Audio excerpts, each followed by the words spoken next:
கழகத்துடைய தலைவர் மாண்புமிகு தமிழ்நாடு முதலமைச்சர் தளபதியுடைய நல்ல ஆலோசனை அறிவுரை ஏற்று இன்று நடைபெற்றுக் கொண்டிருக்கின்ற கடமலை மயிலை தெற்கு மற்றும் வடக்கு ஒன்றிய கழகத்துடைய நிர்வாகி அளவிலான கூட்டத்திற்கு தலைமை பொறுப்பினை ஏற்றிருக்கிற தேனி தெற்கு மாவட்ட கழகத்தினுடைய ஆற்றல் மிகுந்த மாவட்ட கழக செயலாளர் மரியாதைக்குரிய அருமையன் கம்பன் ராமகிருஷ்ணன் அவர்கள்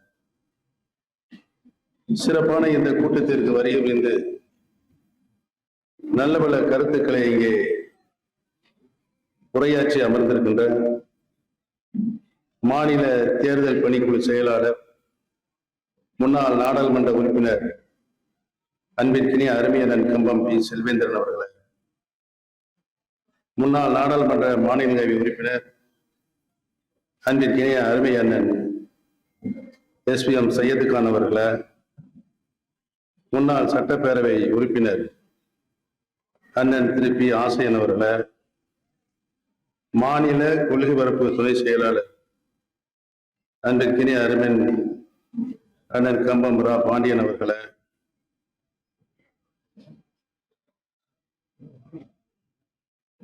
முன்னாள் நாடாளுமன்ற உறுப்பினர் திரு பி ரவீந்திரநாத் அவர்களை, உசிலம்பட்டி சட்டப்பேரவை முன்னாள் உறுப்பினர் அன்பிற்கினிய அருமை சகோதரர் திரு பி ஐயப்பன் அவர்களை, ஆண்டிபட்டி மேற்கு ஒன்றிய கழகத்தினுடைய ஆற்றல்மிகு செயலாளர் சட்டப்பேரவை உறுப்பினர் எல்லோருமான நண்பர் சகோதரர் அண்ணன் உயர் திரு ஏ மகாராஜன் வருகை புரிந்திருக்கின்ற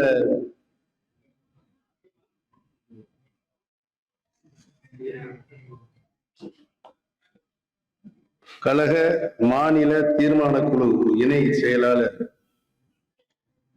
அன்பு சகோதரர் திரு எம் ஜெயக்குமார் அவர்கள்,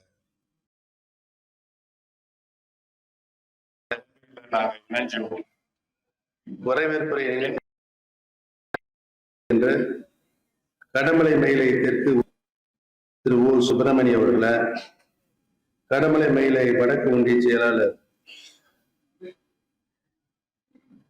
நன்றியுரை ஆற்றிருக்கின்ற ST தென்னரசு அவர்களை,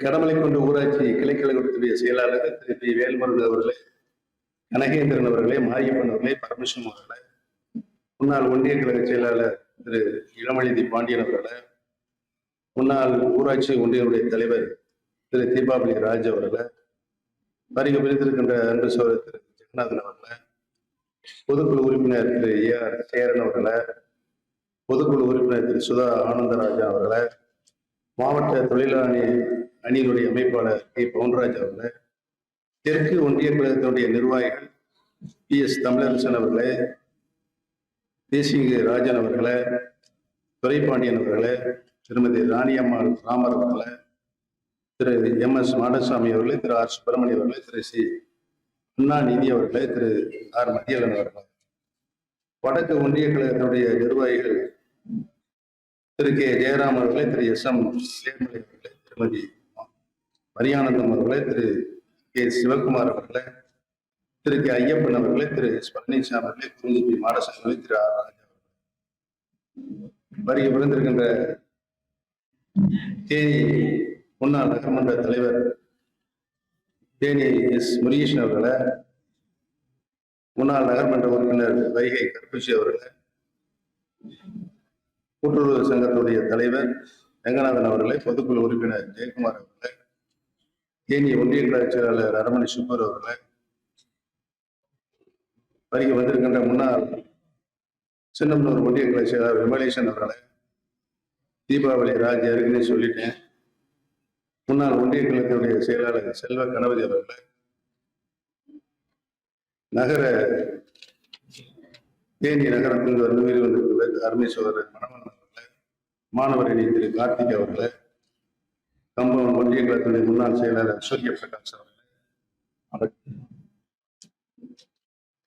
வரி விடுத்திருக்கின்ற நிர்வாகிகள் யாராவது பெயர் விடுபட்டிருந்தால் அதற்கு நான் பொறுப்பல்ல, எழுதி கொடுத்தவரை பொறுப்புதான் என்பதை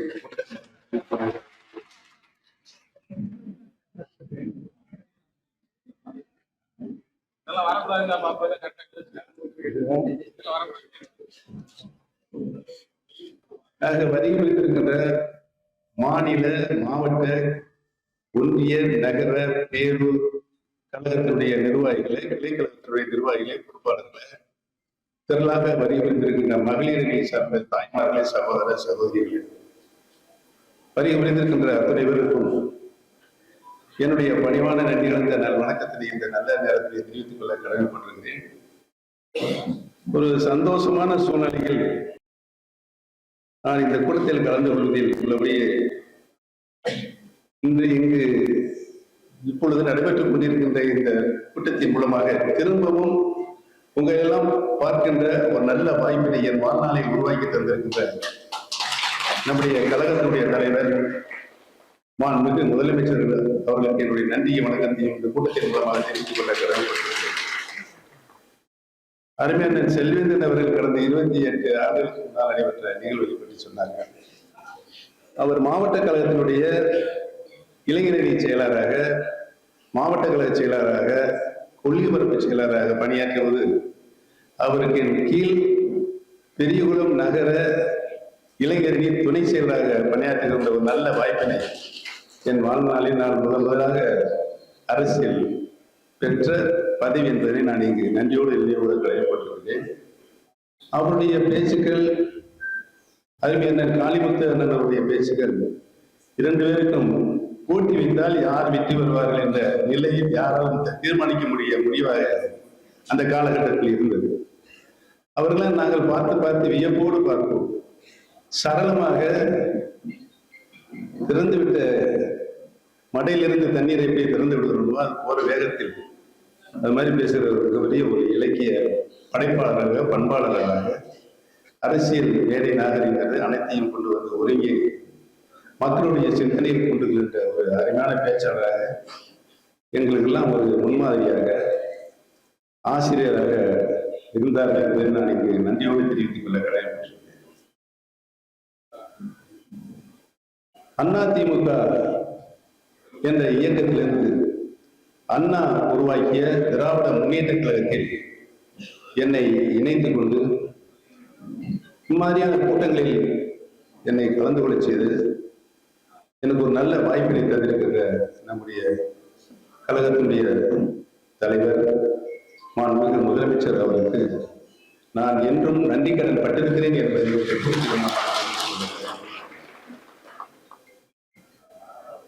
நம்முடைய இயக்கத்தை பற்றி நான் முன்பிருந்த தலைவர் அம்மா அவருடைய தலைமையில் பணியாற்றுகின்ற ஒரு நல்ல வாய்ப்பு எனக்கு கிடைத்தது. மாண்புமிகு அம்மாவுடைய எனக்கு நகர்மன்ற தலைவராக, தொடர்ந்து 5 முறை சட்டமன்ற உறுப்பினராக என்னை பணியில் அமைத்தினார்கள். அப்போதெல்லாம் அறிவண்ணன் செல்வேந்தன் அவர்களுக்கு நன்றாகவே தெரியும். அந்த பதவிகளில் நான் தலைமைக்கு கட்டுப்பட்டவனாக, விசுவாசப்பட்டவனாக விளைந்திருக்கிறேன் என்பது உங்களுக்கும் நன்றாக தெரியும். இன்றைக்கு கூட அனைவரும் பேரையும் வாசிக்கிற ஒரு நல்ல வாய்ப்பு எனக்கு கிடைத்தது. பொதுவாக இங்க இருக்க பொறுப்பாளர்கள் என்றால் என்ன நினைப்பாங்கன்னா, நீங்க பேசுறீங்களோ இல்லையோ, ஆனா பொறுப்புல இருக்க நிர்வாகத்தில் இருக்க எங்க பேரை நீங்க அவசியம் சொல்லியாக வேண்டும் என்று அவர்களுடைய மனங்களில் இருக்கின்ற குமுறல் எனக்கு நல்லாவே தெரியும்.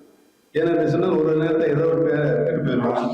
போகும்போது காரை நிப்பாட்டி ஏன் எங்க பேரை சொல்லலைங்க அப்படின்னு எங்களுக்கு அன்போடு கண்டிக்கின்ற ஒரு தன்மையையும் நான் இந்த பகுதி மக்களிடம் நான் நன்றாகவே அறிவேன் என்பதை.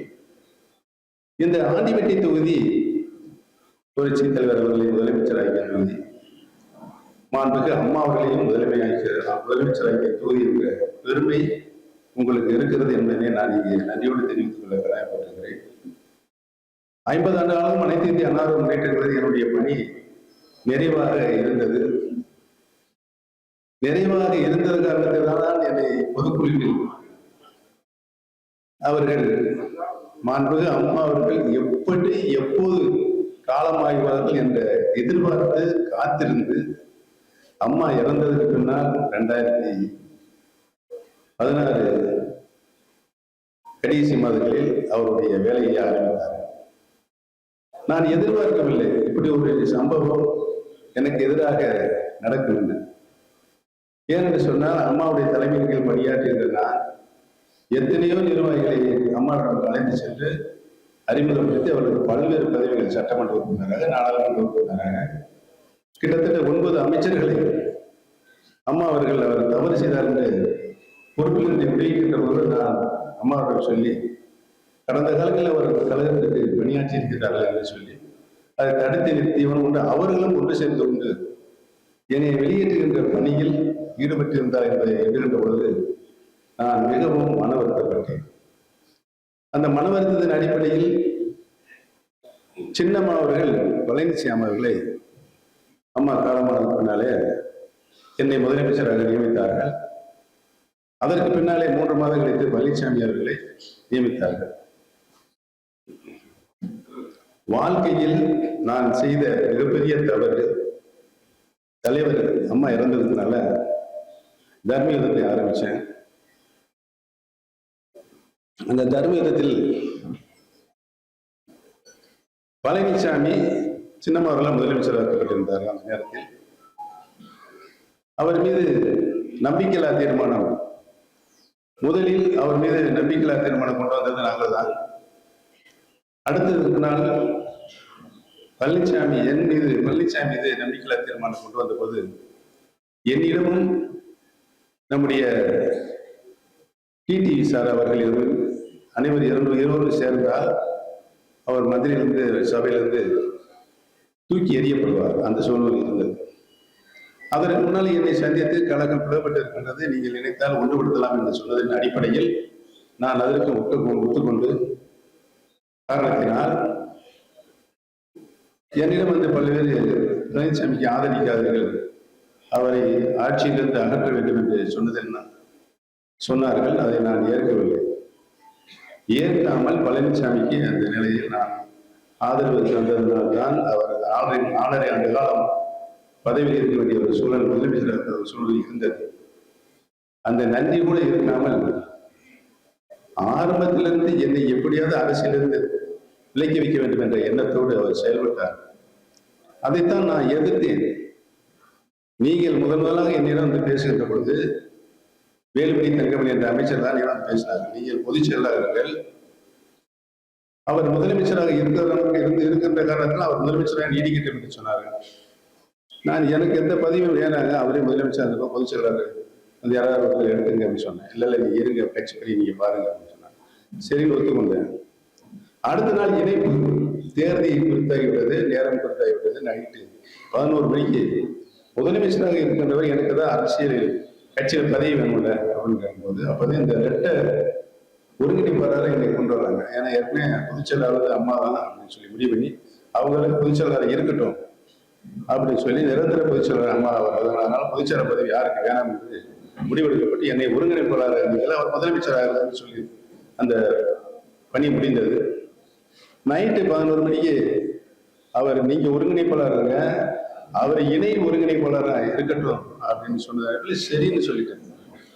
அப்புறம் 1 மணி நேரம் கழிச்சு திரும்ப இன்னொரு கொஸ்டின் கொண்டு வர்றாங்க. என்னன்னா, ஒருங்கிணைப்பு கட்சியினுடைய நடவடிக்கைகள் அனைத்திலுமே ஒருங்கிணைப்பாளர் நானும் இணை ஒருங்கிணைப்பாளர் பழனிசாமி கையெழுத்திட வேண்டும். இது எப்படி சாத்தியப்படும்? இது சாத்தியப்படாதுங்க.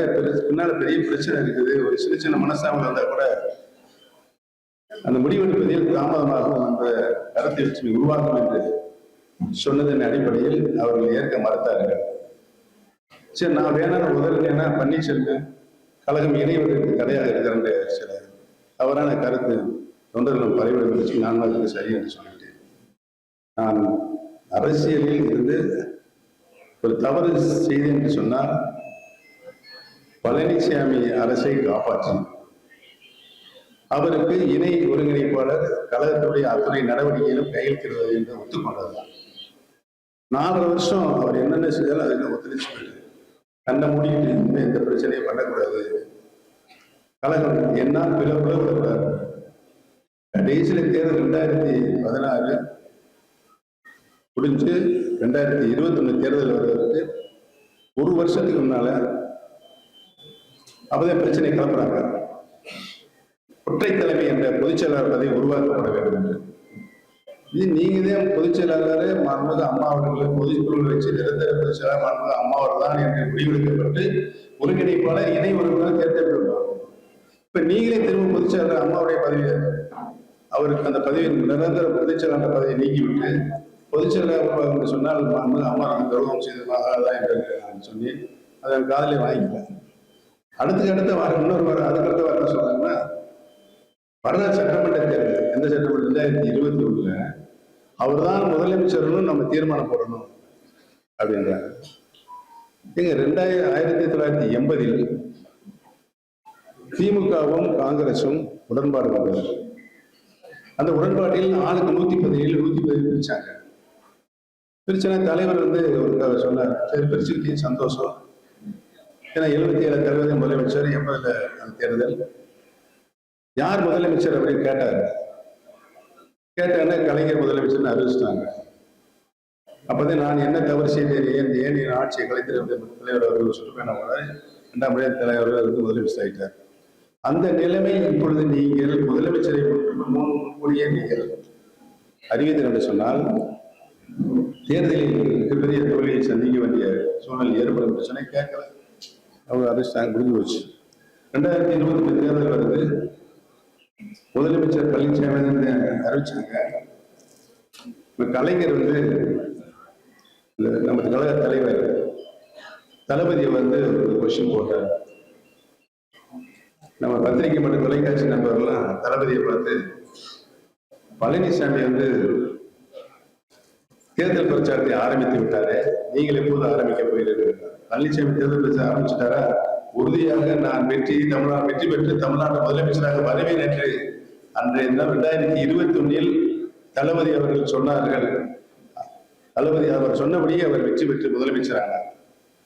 இந்த 5 ஆண்டு காலம் முதலமைச்சர் என்ற பொறுப்பில் இருந்து கொண்டு மக்களுக்கு ஆற்ற வேண்டிய பணிகள், கடமைகள், பொறுப்புகள் இவைகளெல்லாம் முத்தமிழறிஞர் கலைஞரிடம் பயிற்சி பெற்ற காரணத்தினால் மிக தெளிவாக மக்களுக்கு என்ன தேவையோ, நாட்டு மக்களுக்கு என்ன தேவையோ, நாட்டு வளர்ச்சிக்கு என்ன தேவை என்று பார்த்து கூர்ந்து கவனித்து செயலாற்றுகின்ற முதலமைச்சராக இந்திய அளவில் பொருளாதார வளர்ச்சி 7% கீழாக இருக்கின்ற நேரத்தில் தமிழகத்தில் மாண்புமிகு முதலமைச்சருடைய தலைமையில் 5 ஆண்டு காலத்தில் பொருளாதார வளர்ச்சி இன்றைக்கு 11.08% உயர்ந்ததற்கு காரணம் மாண்புமிகு நம்முடைய முதலமைச்சருடைய ஓயாத பணி, கடமை.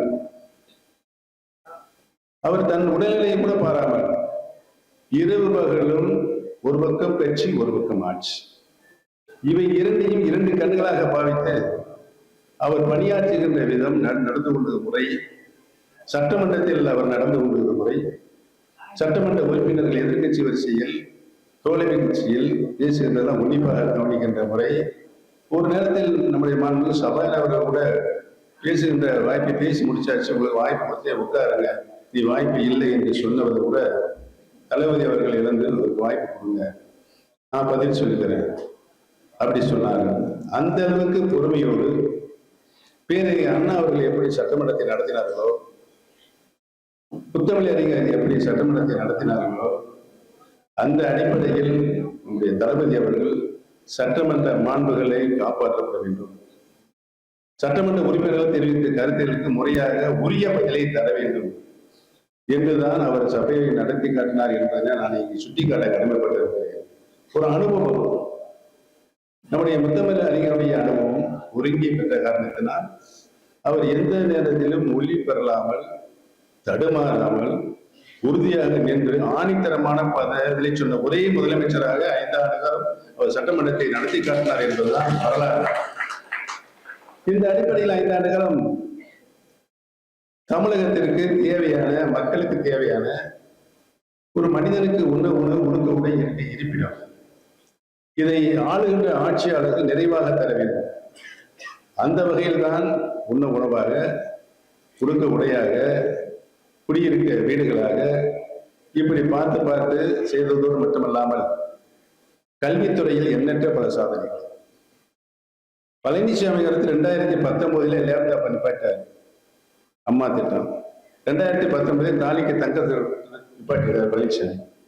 இதையெல்லாம் இன்றைக்கு மாண்புமிகு நம்முடைய முதலமைச்சர்கள் 10 லட்சம் மாணவ செலவர்களுக்கு உரிய லேப்டாப்பை தந்த முதலமைச்சராக நிறுத்தப்பட்ட திட்டத்தை நடைமுறைப்படுத்திய முதலமைச்சராக வருகிறார். நம்முடைய தமிழகத்தில் வட தமிழ்நாடு, மேற்கு தமிழ்நாடு தான் தொழில் வளர்ச்சியில் முன்னேறுகின்ற நிலை இருக்கின்ற காரணத்தை உணர்ந்து ஒரு நாடு தொழில் வளத்தில் முன்னேறினால்தான் நாட்டுடைய பொருளாதாரம் உயரும், தனிநபருடைய வருமானம் உயரும். தனிநபருடைய வருமானம் உயர்ந்தால் அந்த கிராமத்துடைய வருமானம், அந்த நகரத்துடைய வருமானம் உயரும். அதுதான் நாட்டுடைய வளர்ச்சி உயர்வதற்குரிய வழிமுறைகளை என்பதை நாமளால் நன்றாக அறிவோம்.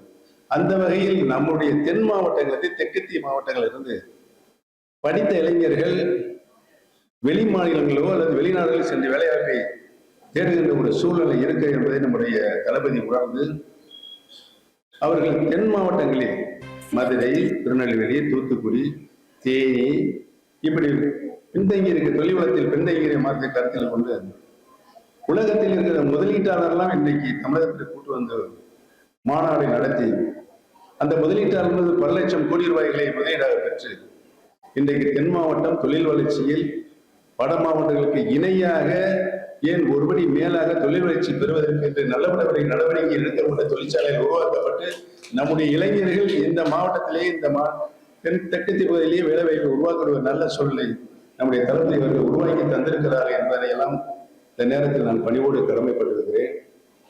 அதோடு இன்றைக்கு பேரறிஞர் அண்ணா அவர்கள், முத்தமிழறிஞர் கலைஞர் அவர்கள், புரட்சி தலைவர் எம்ஜிஆர் அவர்கள், புரட்சி தலைவர் மாண்புமிகு அம்மா அவர்கள், இன்றைக்கு தளபதி அவர்கள், இவர்கள் தான் மக்களால் ஓட்டு போட்டு முதலமைச்சர்கள்.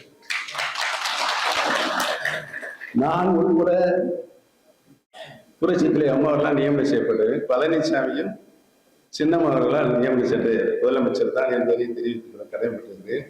ஆக மீண்டும் நம்முடைய முதலமைச்சராக தேர்ந்தெடுக்கப்பட்ட ஆண்ட முதலமைச்சர், மீண்டும் ஆளுகின்ற முதலமைச்சராக நம்முடைய தளபதி அவர்கள் வர வேண்டும் என்பதுதான் இந்த தேர்தல். இந்த தேர்தலில் நம்முடைய பெண்கள் நாட்டின் கண்கள் என்று எண்ணி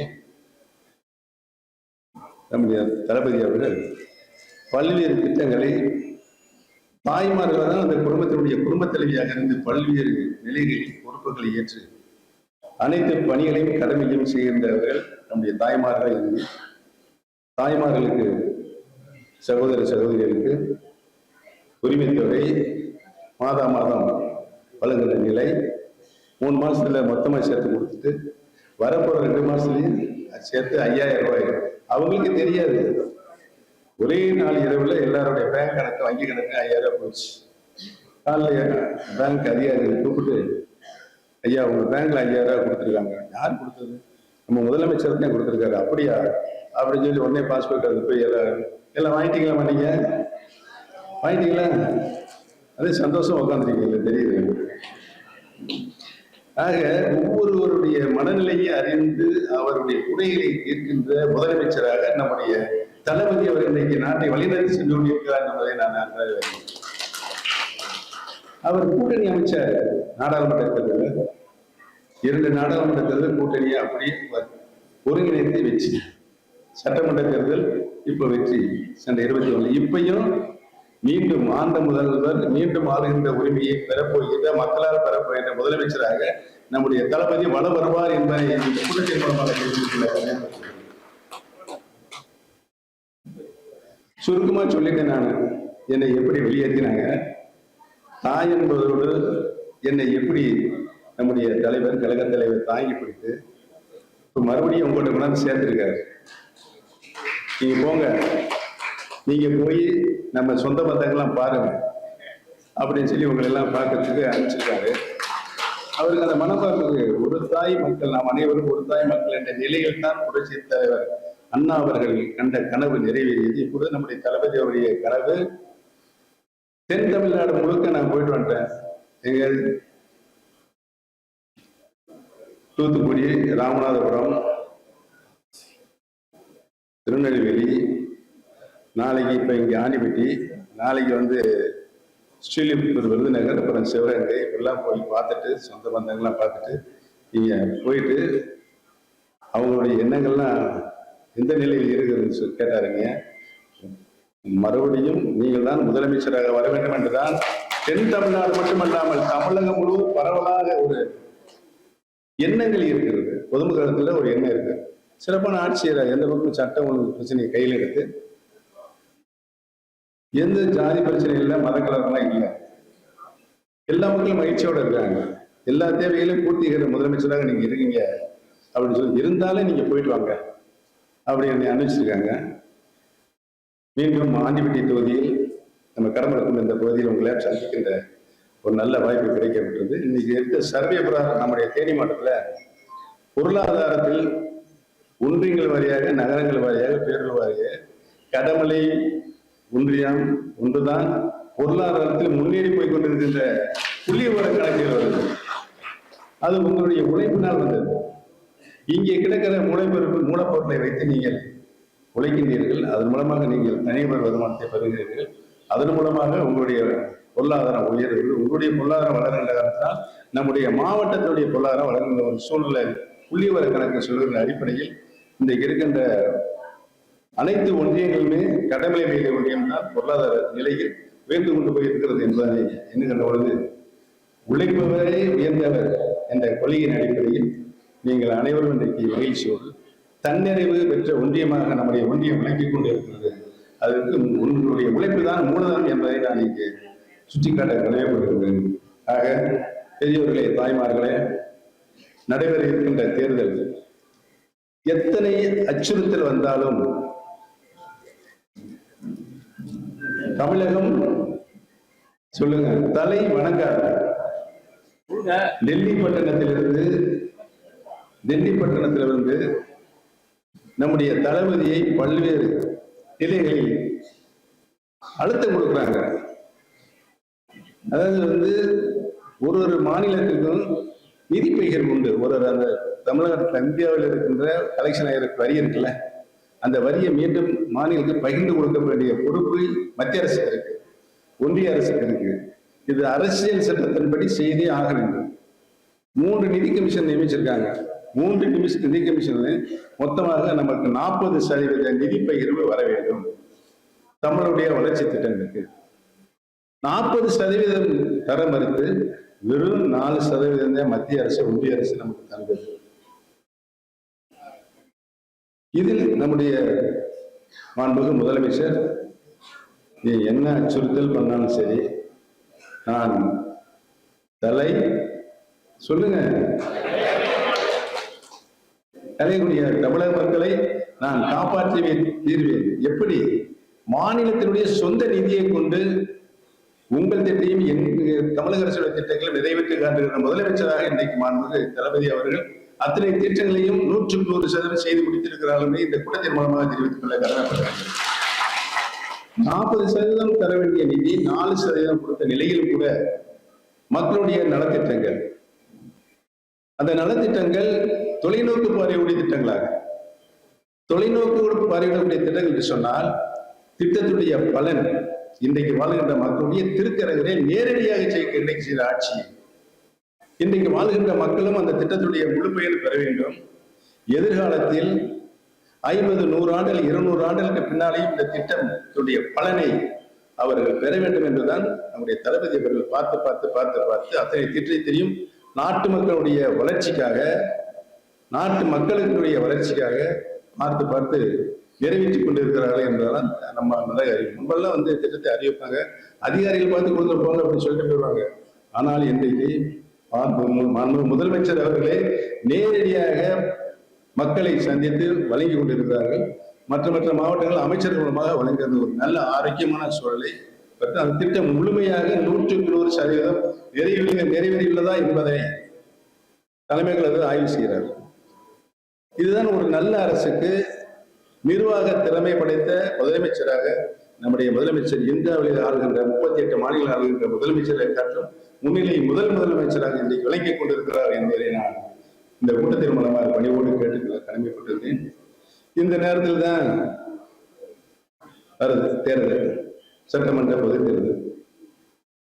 இந்த சட்டமன்ற தேர்தலில் எங்களை போன்ற கழகத்திலிருந்து பிறந்தவர்களை, ஏதோ சில பல காரணால் பிரிந்தவர்களை மீண்டும் அரவணைத்து எங்களையும் அவரோடு சேர்த்து பயணிக்கின்ற ஒரு அரசியல் வரலாற்றை நம்முடைய தளபதி அவர்கள் உருவாக்கி இருக்கிறார்கள் என்பதனையும், எந்த நேரத்திலும் துளி கூட நன்றியுணர்வுள்ள நன்றி கட்ட ஒரு அரசியல்வாதி இந்த லோகத்திலே இருக்கிறார் என்று சொன்னால் யார் அது? சத்தம் போட்டு சொல்லுங்க, இன்னும் சத்தம் போட்டு சொல்லுங்க. அது இந்த லோகமே நன்றாக அறிந்திருக்கிறது. இன்னைக்கு போய் டெல்லியில போய் உட்கார்ந்துருக்காரு. நேற்று போனவர் இன்னும் யாரையும் பார்க்கல. நேற்று போனவர் யாரையும் பார்க்கல. அவர்களெல்லாம் இங்கு வந்து பேசுகின்ற நிலை இருந்தது. இங்கு வந்து பேசுகின்ற நிலை இருந்தது. அந்த நிலையை இன்னைக்கு அடகு வந்து அடிமையாக அங்க போய் உட்கார்ந்து என்ன இதற்குத்தான் மாநிலத்தில் சுயாட்சி வர வேண்டும் என்று பேரறிஞர் அண்ணா ஒலித்த அந்த குரல் மீண்டும் இப்பொழுது தலைவர் அந்த குரலை எழுப்பியிருக்கிறார். நாமெல்லாம் ஒருங்கிணைந்து தலைவரின் குரலுக்கு வலு சேர்க்க வேண்டும் என்ற இந்த கூட்டத்தின் மூலமாக பணியோடு தெரிவித்துக் கொள்ள கடமைப்படுத்துகிறேன்.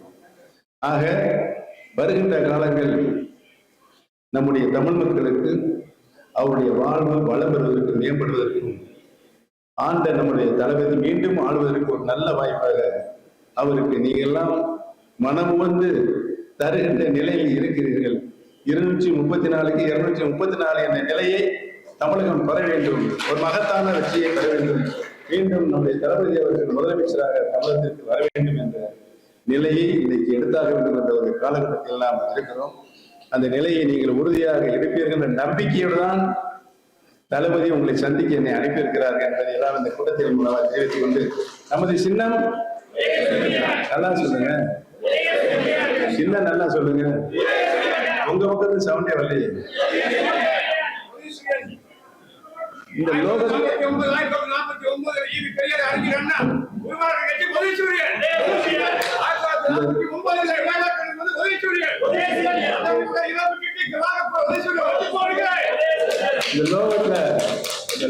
இயக்கிட்டு இருக்கிறது 9 கோள்கள்.